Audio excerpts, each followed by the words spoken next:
முடியல, ரொம்ப ப்ரெஷர், அரசியலுக்காம வந்து வெளியே சொல்ல முடியாது. ஒரு பொறுப்புமிக்க சட்டசபை உறுப்பினர் அமைச்சர் தொகுதி மக்களுக்கு சொல்ற பதில் இருந்தானா நீங்க கேட்கணும். எது உங்களுக்கு தடுத்துச்சு, தடுத்தது உங்க கட்சி, சொந்த கட்சியா இருந்தா அந்த கட்சி சார்பா ஏன் எலெக்ஷன்ல மாறி நிக்கிறீங்க? ஒரு நல்ல காரியம் செய்ய முடியலன்னா எதுக்காக மாறி மக்கள்கிட்ட ஓட்டு கேட்டு வரீங்க?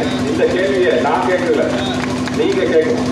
உங்களுக்கு சரி ஒருவரை 5 வருஷம் வராம வந்து இப்ப வர எலெக்ஷன் ரோடோட என்ன திட்டத்துக்கிட்டு அவருக்கு தயவு செஞ்சு நீங்க கேளுங்க. மறக்காம 23 எலெக்ஷன்ல மக்கள் சக்தி என்னங்கிறத நீங்க காட்டணும்.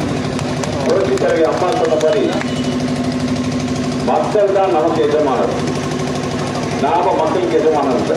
தன்னை மக்களுக்கு எஜமானம் நினைச்சிட்டு இருக்கிற கூட்டங்களை நம்ம வீட்டுக்கு அனுப்ப வேண்டிய நேரம் வந்துருச்சு. அதனால தயவு செஞ்சு ஓட்டை ரெட்டலைக்கு போட்டு வெற்றி பெற செய்ய வேண்டும். மீண்டும் உங்களை சந்திக்கிறேன். உங்கள் ஆசீர்வாதத்தோட வெற்றி வேட்பாளராக, வெற்றி பெற்ற வேட்பாளராக உங்கள் முன்னால் நடைபெறுவதற்கு நன்றி. மறவாதே.